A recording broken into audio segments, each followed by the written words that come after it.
Hello, my name is Wyatt and welcome to my shitty podcast about ancient children's cartoons called Cartoon Buffoons.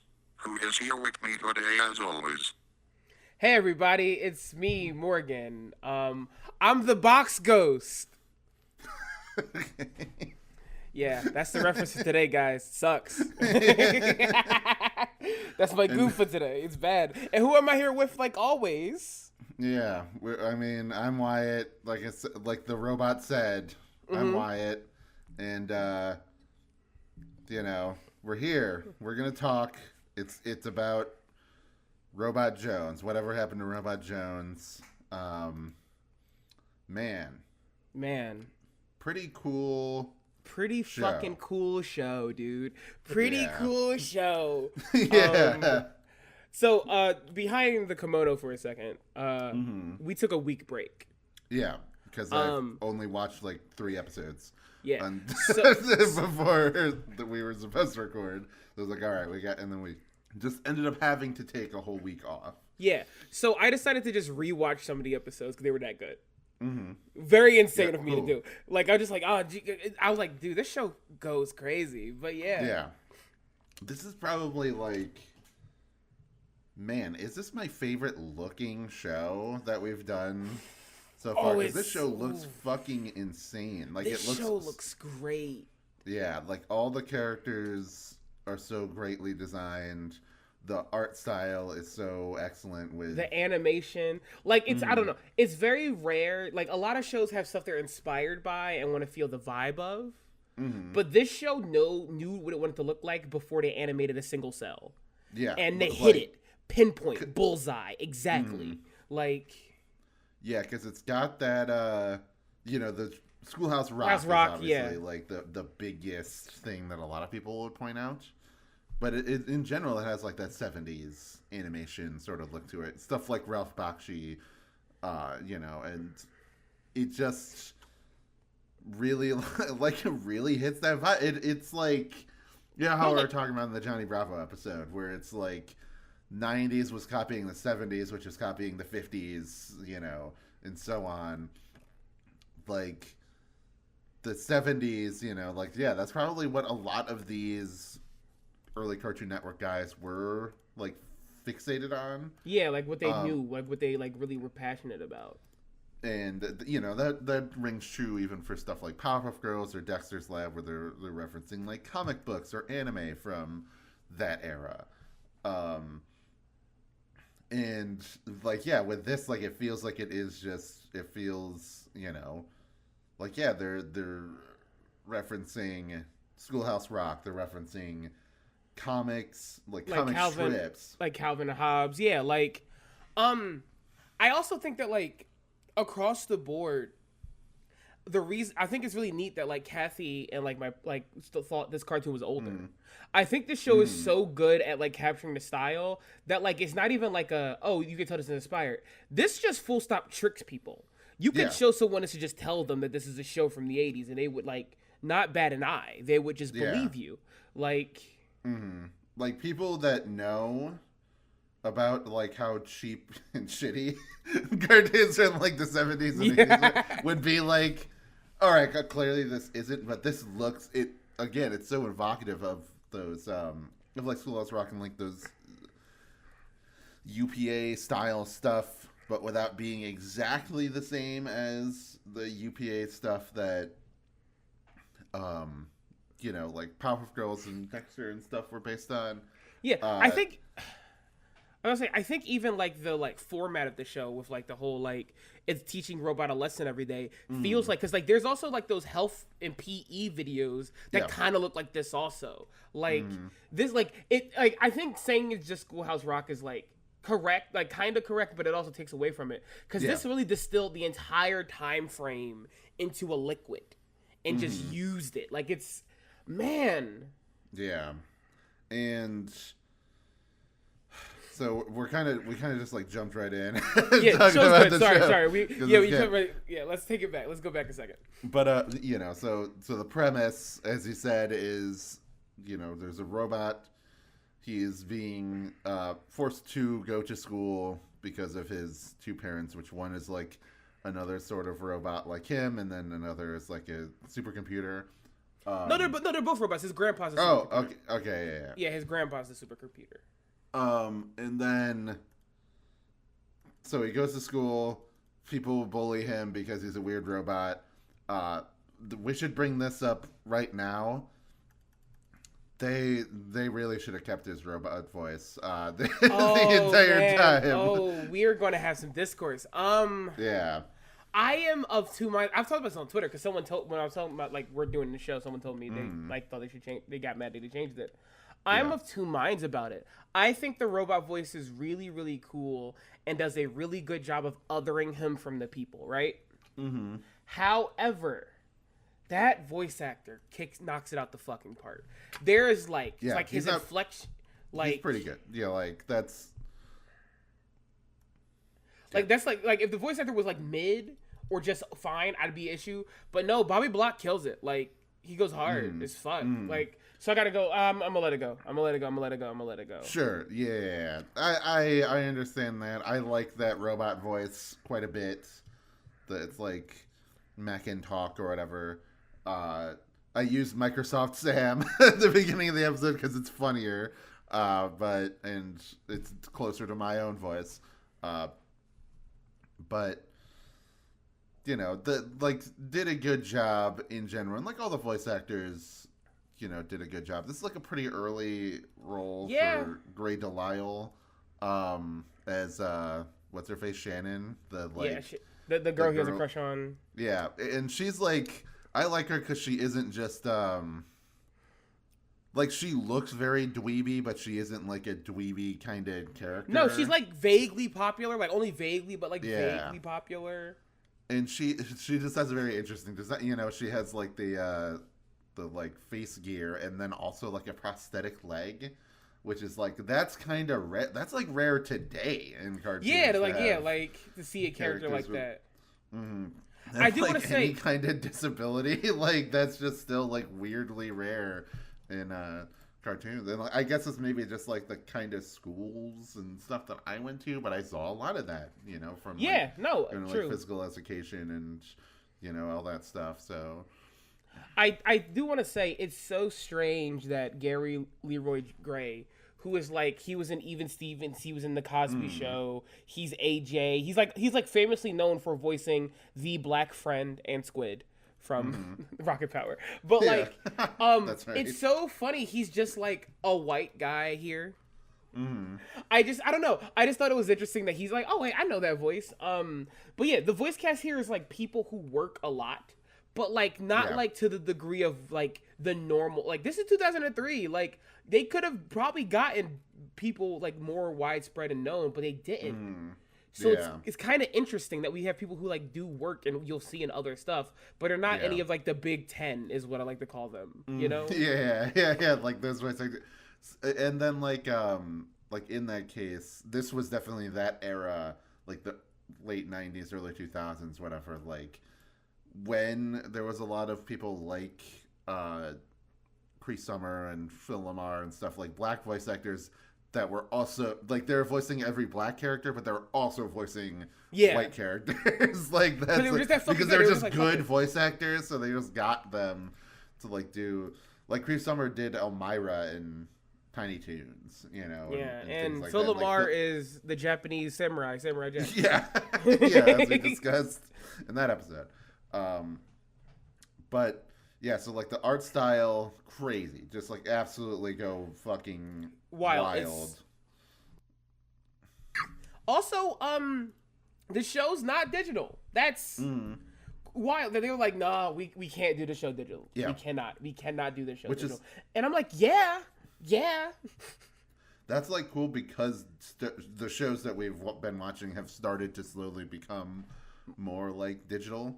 Yeah, I think it's actually very interesting that like this is the point where like everything's going digital, and these guys somehow convinced them to let them do traditional cell animation. I want to know how the fuck they got that.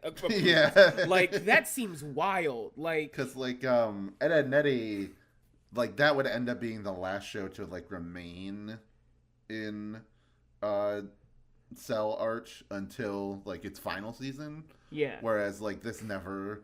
I mean, it had 2 seasons and 13 episodes, so it didn't exactly have enough time to like evolve. But like, yeah, look at shows that we've already talked about.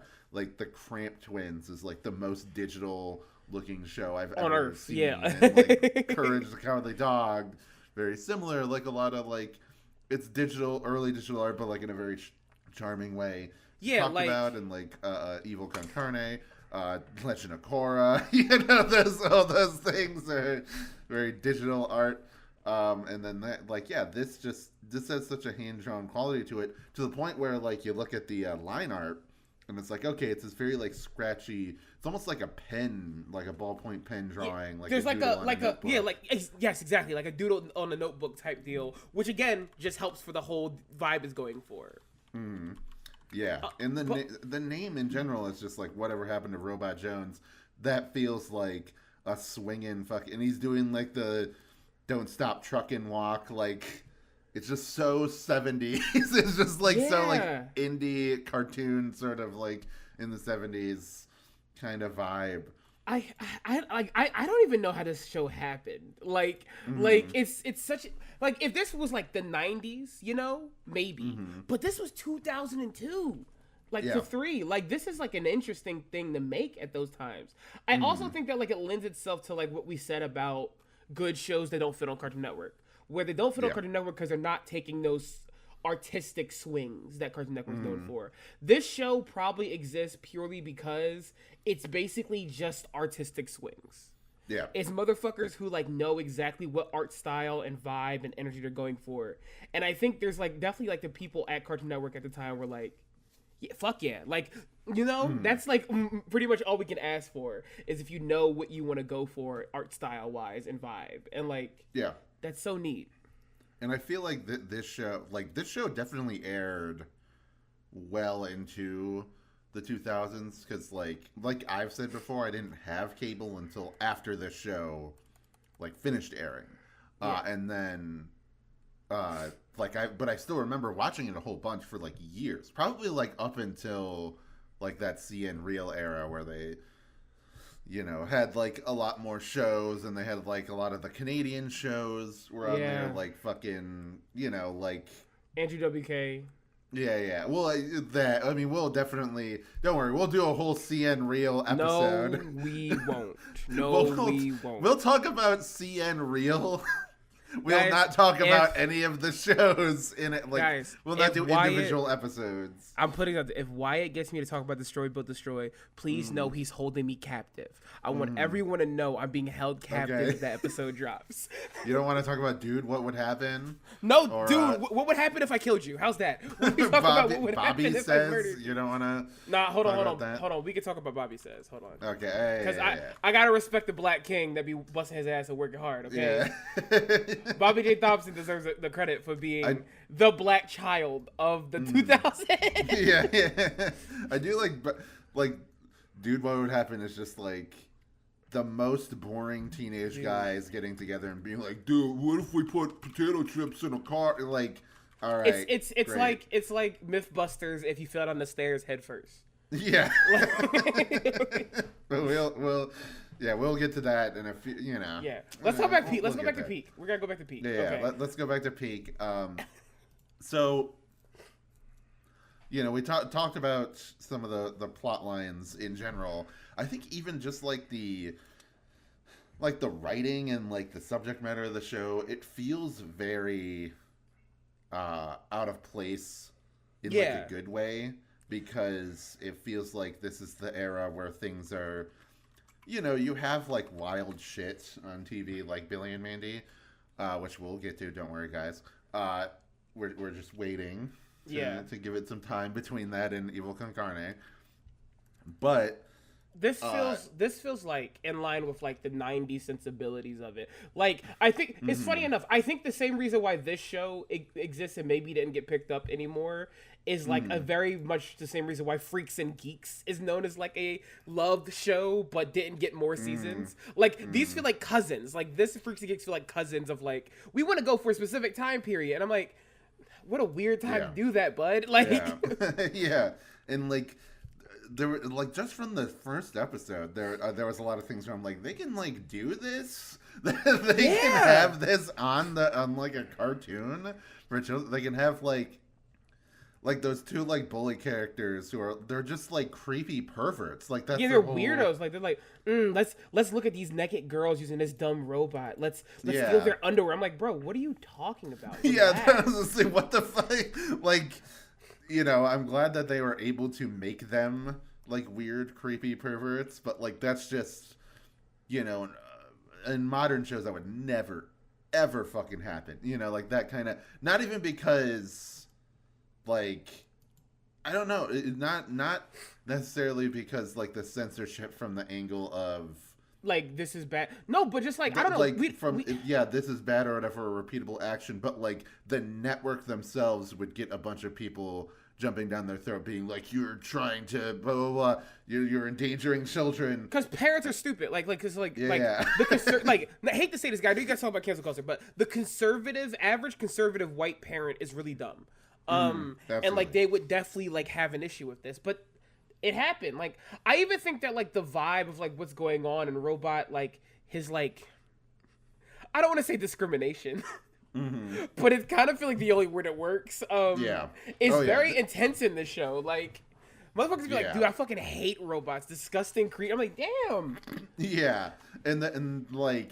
Oh, the idea of a robot coming into an all-human school, like it has like that kind of, connotations of like, the early in the 60s and whatever with like mixed race schools, which is that's just so, I mean, I'm not the first guy to point this out, obviously, but it's insane to me that there are people, even like to this day, that get like ring their pearls about like mixed race things, like mixed race schools or couples or whatever. Why is this black child in this show?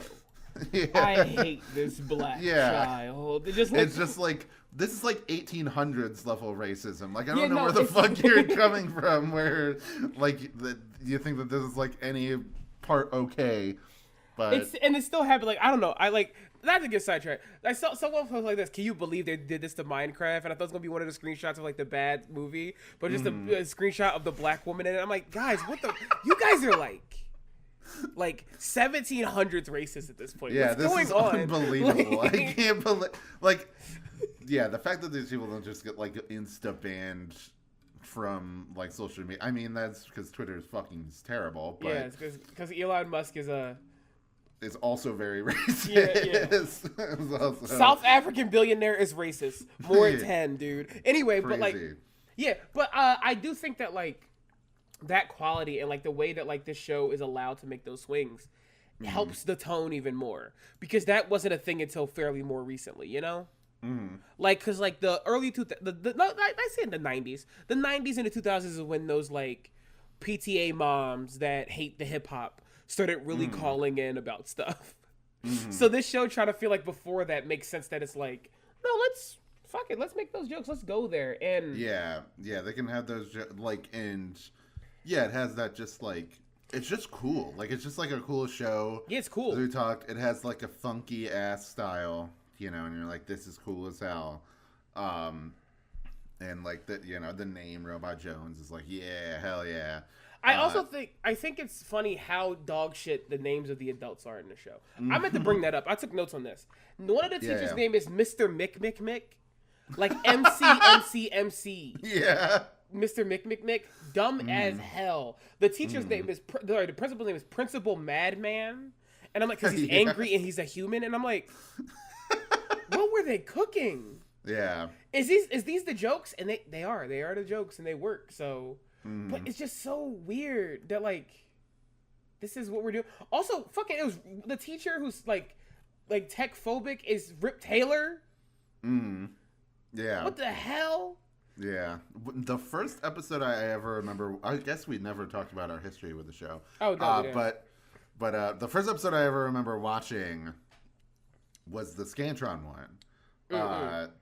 And like that really like set the tone for the show for me, where I was like, it had this like kind of entrancing sort of quality to it, like where I wasn't like, and I'll say this in general, like I do think it's like a really cool show and a pretty funny show a lot of the times, and like pretty interesting to watch, but like I wouldn't say it like it's laugh out loud. No. It's funny. It's a low key humor most of the time, actually. Yeah. It's kind of similar to Mike Lunog in that way, where it's like a lot more low key with its humor, and but even less so. Like Mike Lunog feels like a very like scripted, like a written show, because there's like a lot of like clever quips or turns of phrases or whatever. This definitely feels more like a board-driven show where there is like, it's just more about vibes. But yeah, just like that, just like seeing that episode first out of all of the, episodes, like it just made me, I was like, oh, what is this show? This is like an interesting little show, that I'm watching at 5 o'clock in the morning on Cartoon Network or whatever, it'd like air at like random time slots, or like, like before Adult Swim or Toonami became like the thing like late at night, like it was like a later night show, because like originally Adult Swim was like what, only Sunday and then like Tuesday or Thursday or something. It was it had a weird, very adult schedule, like where they knew the kids would just not be fucking with it. I think that like, I think my first episode I remember is that maybe actually also the Scantron. I do remember him like seducing the Scantron as a kid and thinking that was super funny. I don't know why, but I thought it was really funny. But I think like on a rewatch, one of the things about the show that I was really vibing with is how in the beginning they try to use songs. Because like I don't know if anyone remembers Schoolhouse Rock and all the others. They were called it for a reason. Those things were all musicals, right? Yeah. And looking it up, apparently the original concept was they were going to have a song every episode. Yeah. Like a full-on like little rock opera song thing happening. That's like when I watched the first episode, I was like, I don't remember this being a thing, but maybe it is. And then I started watching where it's like, oh no, it's not a thing. No, they did it twice and they didn't get it again. And I'm like, that's such a bummer because I know that's like a hard sell. A lot of this show's a hard sell. Yeah. But I know that's the hardest sell, but I wish they did it. That would have been so fucking funny if they did just like, yeah, we're going to just like, and it's fucked up because Phineas and Ferb does it years later. That's the thing that gets me. Phineas and Ferb pulls it off years later. I think Robot Joe should have been allowed to have a really ill thought out song that alienated the fan base. I think that would have been really cool. I do think this is something I've thought about.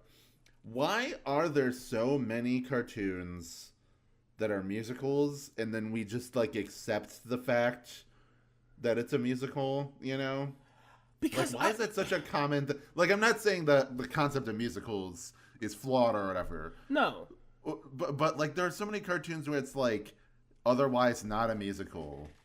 And then they're like, oh, but actually there's like a song every episode. And then you start to be like, but why? Why is there like why in the new Fairly Odd Parents is there a song every episode? Like why is there I truly think it's because at the core of cartoons is music.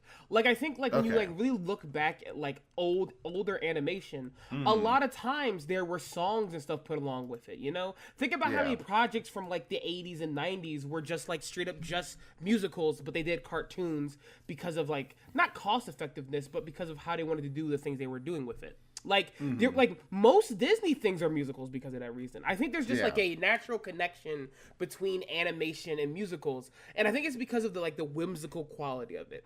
I think you can make people more so believe people are just breaking out into songs in a cartoon than you ever could in a live action thing. Like, because there's even like songs and stuff like that, like in like some Looney Tunes stuff. Like, it's like so deep in the history of just like sometimes there's music. And like it's a weird thing to think about, but it is like kind of interesting. Yeah, that's where that came. But then like you look at, other popular forms of or other popular animation mediums, in like anime or whatever, and it's like, oh, there's never any musicals in anime. Like I guess because like on a production level, it'd probably be like a nightmare to do that because like what they do is they animate it first and then dub over it. But also think about the flip side of that, which is how important music is to anime. Like, it's different, but like, listen, look, there's a reason why there's 1,000 memes about when the opening plays during the final fight for anime. There's a reason why that's like a big shonen thing, because like at the core, there's something about the visual medium of animation with the like auditory medium of like bands and music and stuff that makes it come together so well. Like, I think across the board, people get mad at me for this, I think Lion King is kind of a mid movie. Like, even like the original one. But motherfucker, those songs go crazy. Like, like, not to be a giant fucking gaybo, but like, I'll put some Lion King soundtracks on and fucking vibe out. You're like, the Lion King. I like the Lion King, but you're right that it's not like an amazing. No. But put on that Lion Fascist anthem from Scar, and I'll be fucking prepared, dude. And like, I feel very similar with like Aladdin, where it's like I've heard somebody else state this opinion before, so this is not my original thought, but if that movie went like one more second without the genie showing up, it would suck. Oh, 100%. 100%. Because, like, as soon as he shows up, you're like, oh, okay. And then you're like, yeah, this is a pretty good movie. Like, the whole, like, until the end. And hey, I'll take it a step further. I think if I ever saw a cut of of Aladdin without a whole new world, I think I would hate the movie. I think I'm like you wouldn't give a shit about Aladdin and Jasmine. No, I wouldn't. Because that's, like, the most romantic song to ever exist. Like, listen, I know it's a straight couple. That made me gay. Like, those two on the carpet in the sky. Yeah, it's like it's really good because you're like, at that point you can kind of see that there's some sparks between them just because of like their interactions earlier in the movie, and then like that's the moment that like it goes from like a crush or a fleeting feeling into like full on love. But it's not like, I don't know, it's not like a kiss or anything. It's still like... No, it's just spending time together and like... Yeah, exactly. Like traveling the world and everything is like, man, that is very romantic. Compare that to like Little Mermaid. We are talking about Disney, sorry. Oh, but like compare that to Little Mermaid, where it's like, oh, kiss the girl. That's one of my favorite songs in the whole movie. But like that is just like, oh, they go on a date boat riding in like a... in a pond or whatever. And it's like, yeah, it's cute. It's like a little romantic, but it's a forced romance because it's not like them. It's not them. Yeah. Like, A Whole New World is like, it's Aladdin and Jasmine. But with Kiss the Girl, it's Sebastian doing his thing. He's intervening with the animals. Yes, exactly. So, great. Again, great sequence, great song. But it's not as it's not like the song from... No, it's not. It's not. From that movie. Like, I would say, like, Poor Unfortunate Souls or... Well, probably Part of That World is the more important song. I gotta say, this is the gayest conversation we've ever gone to. Talking about Disney musicals might be the fruitiest thing we've ever done. Because I want to talk about, like, that. It's just fascinating to me that it's like, man, why are there's a lot of modern kids cartoons that still have, like, musicals. Yeah. And... we'll just like, oh yeah, Amethyst is singing now in Steven Universe, and it's like, okay, you're just like, okay, she's singing, she's expressing her feelings. I'm locked in, Could be honest, I'm usually locked in whenever Amethyst is on screen, but to be honest, I think across the board, anime should start doing it because imagine if before fighting Broly, Goku and Vegeta sung Stronger Than You from Steven Universe. Like, come on, let me fucking sick. Yeah. But, dog, they're made of love, bro. Goku and Vegeta, you guys are made of yaoi love. Yeah. That's perfect. Because, but anyway. Back to Robot Jones. Yeah. I do wish that I wish they had more, because that's like a pretty fun song. And it's like a funky as hell song. Yeah. So you're like, I wish they did get to do more funk in the, or rock or whatever, like that Schoolhouse Rock style music that they were planning to do in the like educational or videos and like that style. Like that. I like even when they I love that they snuck it in season 2 of this. Oh yeah, let's start a band, and I'm like, oh, this is your guys' way of sneaking in another song, huh, Robot Jones? Yes, it is. Yeah, that's also very funny. Josh Peck is one of the fucking Yagman brothers. Yes, that, like, he is. Yeah, the weird little creepy. That I'm like thinking about it, and that makes like I can hear it now.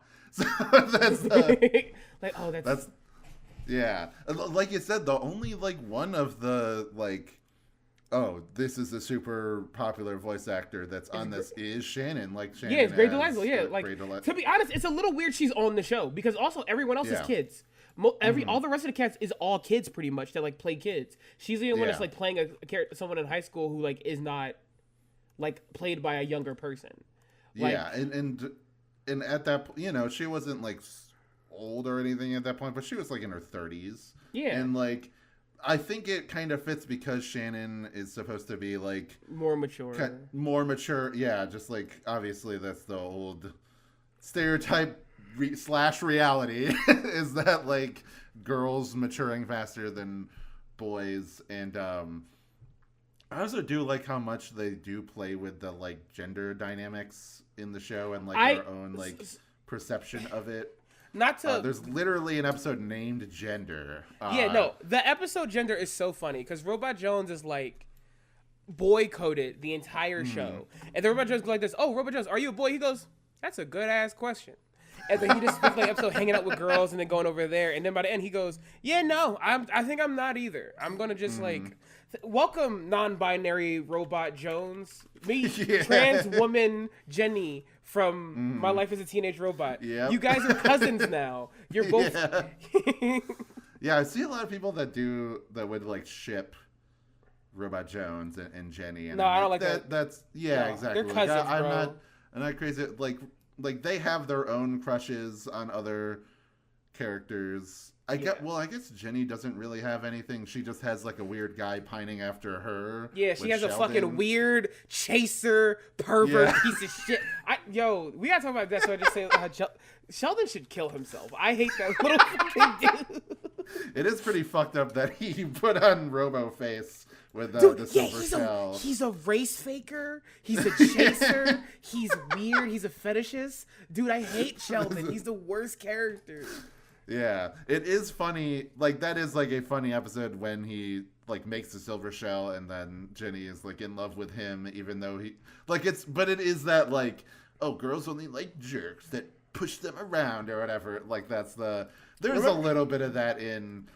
Even though My Life as a Teenage Robot usually has a pretty good like treatment of like the female characters and everything, there is still a little bit of like Sheldon existing at all as a character is such a searing indictment of the people writing the show of like, he's us and she's the girl that we always dreamed of and deserved to have. But the thing is, the show also shits on him constantly. Yeah, do they think he should get her? I don't know. Remember when he joins a gang of people who broke up with their girlfriends? Yeah. Dude, enough Sheldon. We're going back to the good Robot show. That show's also very good though. But I think that's like, I don't know. Like we said before, but I think Shannon, like she's a fun character because of like she isn't like you look at her and you think she's like a dweeby, you know. But it's just more so like.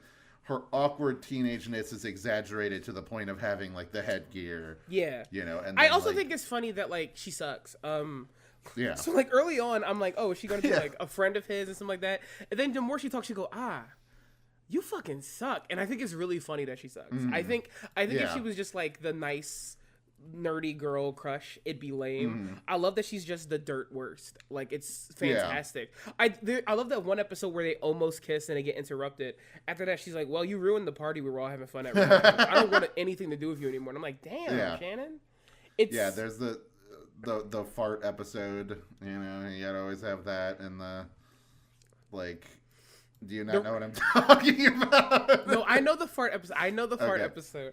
I just think this show has so many episodes that are like hallmarks of like episodes from older shows. Like the Rubik's Cube episode. I was like trying to rack my brain and going, were those still hot in 2002. Yeah. Were those still the hotness? Like Rubik's This is cubes? before YouTube revitalized the Rubik's Cube and like weird autistic like super beings on YouTube were like, yeah, you just turn it this way 3 times and then this way 4 times and blah blah blah. Unironically, the coolest, like not like this is not me being like ironic or facetious. The coolest fucking people are the people that do the Rubik's Cube show on YouTube. Like those people that like line those cubes up and do all of them, they're so fucking sick. I'm not joking. Yeah. Those guys kick ass. Like I think I'm being so real. But like I was trying to figure like, was this still like the thing? I don't know. It's hard to tell if it was the thing or not. Now we talked about like the show. We're gonna go back to talking about the show, but I do want to know: do you know the planned ending for this show? I do not know. The planned ending was that Robot Jones would grow up throughout the show, and at the end of the show, he would have a big falling out with humanity and Terminator style kill all of humanity. That was the plan for the show. Not kidding. I think, first and foremost, insane. Greg Miller, you are a fucking king for this.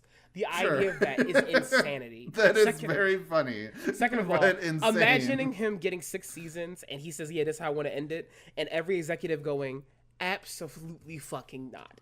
Yeah. No. We should talk, like, looking through Greg Miller's, like, his page on Wikipedia and seeing, like, this really is his only, like, creation. Like, the thing that he made it. The only other thing that like he made is the Wizard of Crud, and I have no idea what the fuck that is. So let's look that up real quick. Okay, this is a short of some kind. So I think it's like a pilot that, or maybe just a short or whatever. So that's like the only other thing that he made, and like otherwise he was just like. Yeah, he's like a writer. He's like he works on director. He worked everywhere. Like he's worked on like SpongeBob, everything in between. But yeah, this is like the only thing like he like made, which is and recently was on The Mighty Ones. Like that's like the most recent thing, which is a Hulu show nobody on this planet or any other planet has ever watched. Come on, it's on Peacock too. Yeah. Come on. Yeah, so all the Peacock fans out there. I just looked up what The Mighty Ones look like. I've never seen this in my fucking life. Yeah. I'm looking at this. That's not real. I've decided it's not real anymore. Goodbye. Yeah. Erasing from my brain. But yeah, like I don't know. It's so funny. Like the idea of like, I just want him to end the show by killing humanity, and I'm like, that's so fucked up because he is constantly getting bullied in this show, and I'm like, you're gonna make him do a world. No, he can't do a school shooter off the entire world at the end of it. Come on. Like, don't come into school tomorrow, Shannon. Don't like, hey, QB and socks. Do not come to school tomorrow. Actually, don't come to the world tomorrow. There was like, what was it? There was like one shot in one of the episodes where there was like the QB and then Shannon and then like some other. There's the character with like the hair in front of their eyes. Oh, that's that's Lenny. No, not Lenny. Yeah. That's, his other friend. I can't remember, but yeah. And I was like, this is like QB looks like Spam Tin. The kid with the hair in front of the eyes, that's Susie. Shannon is like Noelle. Like it's just Deltarune. Oh my fucking god! I was like, you remember the fucking foreign exchange student? Mm-hmm. That's literally the little gay robot from fucking not Gravity Falls. I want to say Gravity Falls. Gravity Falls. Jesus fucking Christ! Undertale. Yeah. That's like the little gay robot from Undertale. Oh my god! How Toby? Okay, we gotta get him on the show. We gotta get him on the show. Yeah, we can pull him. I think we can. Hey, Toby Fox, I need to know how much did Robot Jones inspire your gay little video games? Yeah, I need to know right now. Yeah. To be honest though, like most of these characters would look sick in the Undertale art style. Yeah. In general, like I don't know, they still really hold up. You know, they don't look like. Again, like because they're so, fit into this era, like the 80s and 70s style, like the character designs like they don't feel like they're of the time. Like, they don't feel like they're from 2002. You know, they feel like they're from that era, but like a facsimile of that era. And then like today, like you look at them, they're like, yeah, they still have aged pretty well. I also did want to mention that this is like one of the first shows around this time that like had like retro video game nostalgia. Yeah. Like, they love going to the arcade and shit in this. Yeah. Like, that becomes such a thing, like, later on in the history of cartoons. But, like, it was very rare. And, like, I can only think of a couple of shows that had, like, that kind of, like, specific things of nostalgia. Like, there's the Moon Knights and Aqua Teen Hunger Force.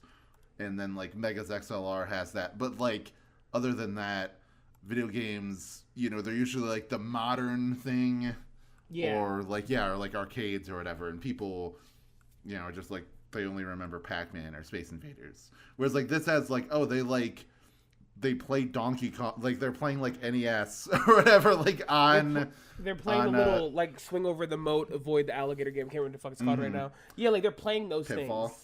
Pitfall. That's it. You're a nerd. Yeah. And like the music too, like there's like chiptune music, and I was like, damn, this is like, if somebody made this as an indie animation today, people would be like, this is really dorky. This is the best. No. Yeah. No, fuck you. First of all, look, if you fucking turbo versions can join your fucking Undertale or the fuck else you be playing, then I think this would go crazy. I think people will lose their mind for this. Little non-binary robot with his chiptune. Listen, Wyatt. People add this motherfucker to the Ken list tonight. I mean, I do see, you know, there's a lot of indie animation out there that I am like, you know, like your Has Been Hotel and all right stuff like that.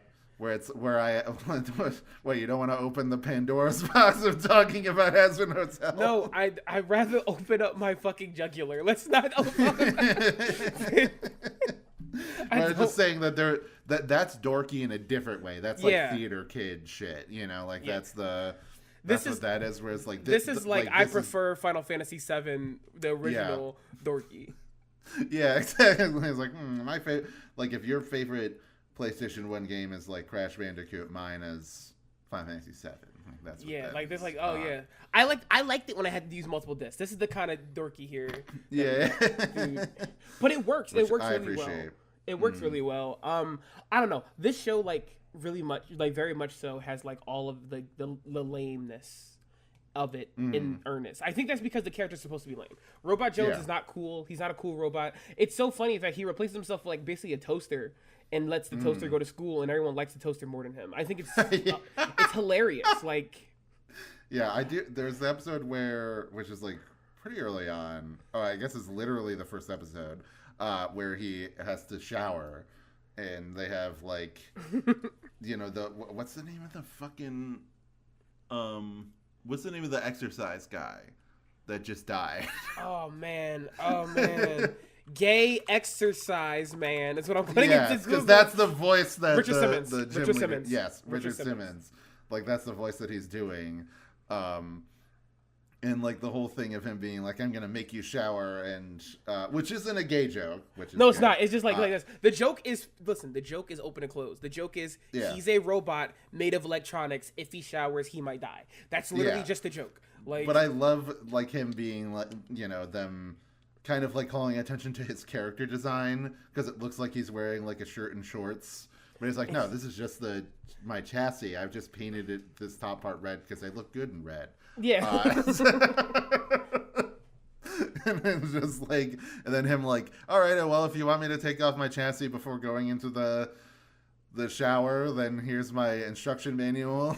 He's like reading it, and it's like, just get in there. Yeah.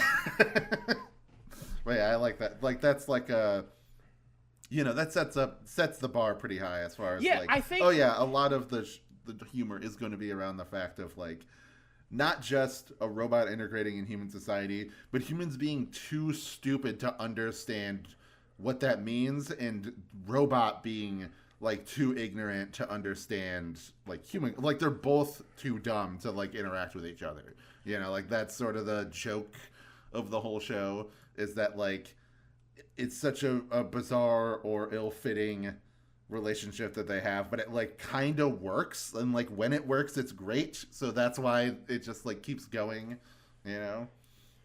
Like it lets the jokes keep like it. Every single joke in the show pretty much is easy to telegraph what's it going to be for the episode, but it's not. It doesn't overstay its welcome. Like they have fun with it. They like change the formatting of it a little bit. Like because you might think, oh, a robot doesn't know what puberty is. That's going to get old. And the show, like right when you feel like it might get old, the episode's over. The episode's done. Yeah. I think like this show has like some really really good pacing. Like.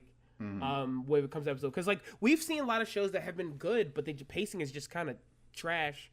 Yeah, like and that's like the Big City. Yeah, and that's like the kiss of death. One. Yeah, that's like a kiss of death of like a really cool cartoon. Is that like if your cartoon is cool, but you can't pace it well, then I'm like, buddy, I don't. Yeah, I got stuff to do. I got stuff to do today. Like, but looking through the you know, like one more thing before we wrap up, like looking through the people who worked on it, like writers and everything, like Carl Greenblatt wrote on an episode like late into the series. This is probably the first Cartoon Network show that he works on, because like he worked on SpongeBob before this, you know, and that was during like season 2, maybe into season like definitely season 3. He maybe worked on season 2. I just can't remember, but season 3, like all the best episodes you remember from SpongeBob are in season 3, and they are written by C.H. Greenblatt. But like he went. That was like 2001 or 2002 or whatever. And then like another call out is Charlie Bean works on the show too. And why you might go, who's Charlie Bean, right? Yeah, I am like that. Charlie Bean is the director of the first season of acclaimed other show about a robot, Cartoon Network's own Robot Boy, a show that we both love a lot. You know? A show that we both think is very good. Yeah, well, I mean, a show we will talk about, and we'll have very positive things to say about. They also made fucking Imp Inc. Okay, or it's like one of the two, like the co-creator of Imp Inc., which was the show that we watched and we're like, I don't get it. Like, like two adult humans were like, watch this children's show pilot and it was like, I don't understand. Yeah, what this I don't know, man. I feel stupid watching this. We're dumb. Like, dude, I don't know. I find like doing this show has been so great because every so often I'll like lock a name in the vault because like we see it like this sucked. Or like this wasn't very good, and then when I see him on a show that's good, I'm like, I love animation because truly I believe this truly to the pit of my soul, that like all animation, even the stuff I don't like, serves a purpose and is good and is art. So it's great when I see people who make stuff that I just think is the dirt, the buns. That's like on another thing that I liked a lot. I find it like it's a little treat for Morgan. I'm like, oh, hello, person who made thing I didn't like. Friend. Like. Yeah, but I guess my point with Greenblatt is just that like he would go on to be in Billy and Mandy after this, and then like so I guess like this is how he got his foot in the door of Cartoon Network, got to be in Billy and Mandy, and then through Billy and Mandy got to make Pizza. Chowder, which is like big thumbs up. You know, we'll talk about Chowder. Yeah, we're talking about Chowder. That's gonna be a fun episode too, because we're gonna be like this. Yeah, this show is the greatest cartoon of all time. It sucks a lot at times. Yeah, I was gonna say like it gets unbearable by the end. But also that's the point, mother. Listen, you're right. Guys, that is Metaton. Guys, but, you've never seen. Guys, you gotta realize some French movies are 4 hours long, so you feel the agony of waiting through nothing. And sometimes Chowder's like, hey. This episode's annoying because you gotta feel what it's like to have Chowder in your home, pissing you the fuck off. Like, it's literally artistic choice, like a deliberate artistic choice. Yes, fucking Shakespeare would have loved Chowder. He would have loved Chowder, man. I'm standing by it. Yeah, man. But all right, we did find out what happened to Robot Jones, and it's that he killed everyone. Yeah, he kills everybody. It's over. He rules the world atop a pile of corpses. I think also, I can't prove it, but no, sorry. Yeah, he said he wanted to end the show in the 1990s where he has a robot army that attacks and kills the human race. I am now making it that he did this on Y2K. I think when Y2K hit, he was like, I've had enough. Yeah. And he's like, yeah. That makes sense. Yeah. No Facebook for you? That's the lore of the show. That's 100% true. And thankfully, Robot Jones is the kind of show where, like, it's remembered, but it's not, like, a super beloved show or not, like, widely remembered. So it's pretty much safe from the IP apocalypse of, let's bring back this old cartoon. This is for the sickos. This is just for the sickos out here. Yeah. Like, stuff... And I feel like there are a few other shows that are kind of safe from it. Stuff like, Johnny Bravo's safe because they don't want to be canceled. Shut up. Yeah. And then he said because Danny would rather, like, kill himself than allow America to get their hands on his work. Yeah. So, but, like, unfortunately, like, Powerpuff Girls and Dexter's Lab are just, like, to the whims of, Cartoon Network, like whether they want to reboot them for like the millionth time. Or not. Because one thing I love about him as a creator, and I also think it's like his biggest detriment, is that what Craig McCracken's done with a cartoon, he's fucking done. He does not give a shit anymore. Yeah. I respect him for it, but Craig's like, do whatever fuck you want, guys. I'm on to the next thing. Wander, you're so funny. Like, yeah, that's why it's so depressing that they're like, you get to come back and make a show. All right, cool. I have all these pitches for new shows. Just make us a foster home for imaginary friends. Dude, I want to know how they got him to agree to that so bad. Because I think it's just that bad in like the animation industry to like get a show now. It's just so fucking bad to like get a show that like he's just like, fine, I'll do your fucking preschool show for foster home for imaginary friends. And then Lauren Faust is also like, look. I like her arcane powers of creating the worst fan base of all time, on accident was like, she doesn't want to fuck with that anymore. That's fine. So she's just going to help Craig. I think we should let Lauren Faust really lock in and make a Voltron series. I think we should just man, that would be the worst fan base of all time. Because Voltron Legendary Defenders, horrible, annoying fan base, My Little Pony, worse. I think if we let her cringe, terrible, like. I think if she made a Voltron show, where like the lions are like little guys that like people can be weird about, and they're all women. I think if she did that, it would not only destroy the animation bubble, it would probably cause the breakdown of American culture. And I think we should let it happen. I think we should just let her do it. Yeah, I think we should let. And then Robot Jones will come and kill us all. All right. Exactly. Yay! There you go. We bring it full circle. But all right, we're done talking about this show. It was a good time. Robot Jones. Good time. Yeah. Robot Jones, Morgan. Tell everybody where they can find you. What's up, everybody? It's that time of show where I do my bits. You can find me at Girl Next Vor on Tumblr. Not co-hosts, cause it's dead. Rip co-host, you are a real one. Hopefully, keep that grave warm. I'm putting Blue Sky there next. By the way, I'm on Blue Sky at Girl Next Door. I'm mostly posting Tumblr though. I'm posting art, and I'm starting a little. Well, by the time you hear this episode, I might have begun a little thing where you can throw me a little bit of money, and I'll draw you a Pokemon. Cool. I don't know. I'm doing that soon, so get ready for that. If you want to see me draw a Pokemon as a little person, like a little JRPG character, who knows? And for the last thing, you can find me on Twitter.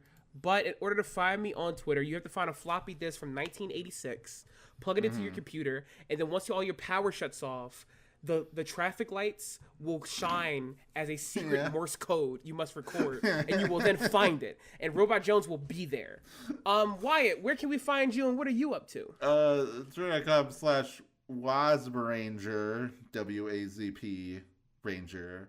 It's mostly stream of consciousness stuff, but I do like to post about new videos or podcasts. I actually just started a new channel called Planet Zevez, which is going through a bunch of extremely nerdy topics regarding Metroid. So check that out. I have like 15 videos planned for that, and I've written like 6 so far.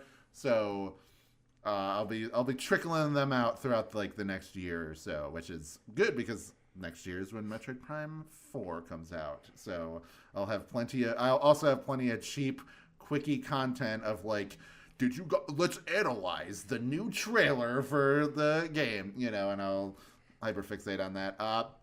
But if you want to support us, if you're listening to this on YouTube, thank you so much. Subscribe. Thank you. like it, all that stuff. But if you want to listen to the next episode, if you want to go and be like, bam, I want to listen to whatever the next episode is, which we'll tell you at the end of the episode. Just for 5 smackaroos on Patreon, you can go there. You can get this a week early. You can get the other podcast that I do with my friend Cody for just, it's only on Patreon because if I post it anywhere else, like 3 people are listening to it. So it's legitimately more popular to send it to like 15 people on Patreon than to put it on like a podcatcher. So Doctors in Discuss, me and him go through all the eras of classic Doctor Who. I don't know anything about it. He's showing me some episodes are fucking horrible. Some are pretty good.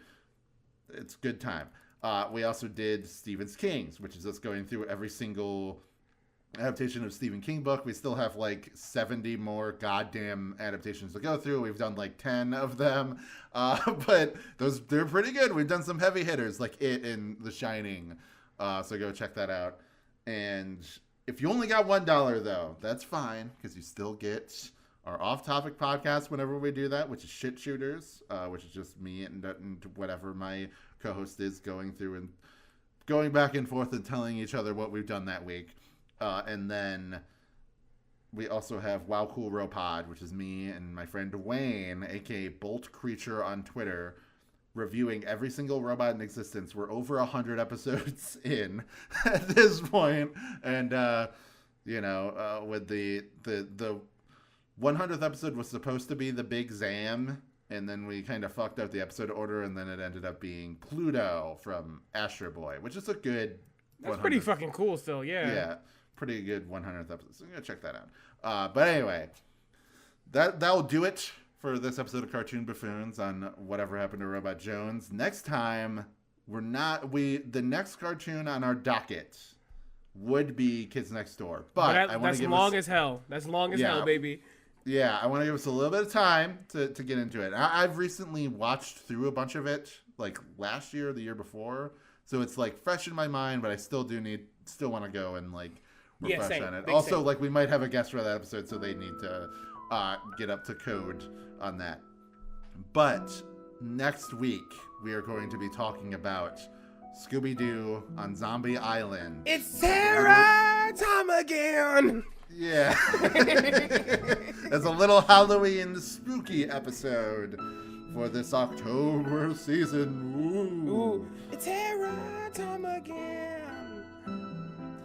Am I just dying of fright? It's a terrifying time. We're going to be annoying as shit, guys. We're going to be annoying as shit. I'm so sorry. I haven't seen this movie in like over 20 years, so it's going to be interesting going to that fucking song, bro. The song in that movie go crazy. Anyway, thank you for joining us for Cartoon Buffoons. We've been buffooning. Yeah. Peace out. Later.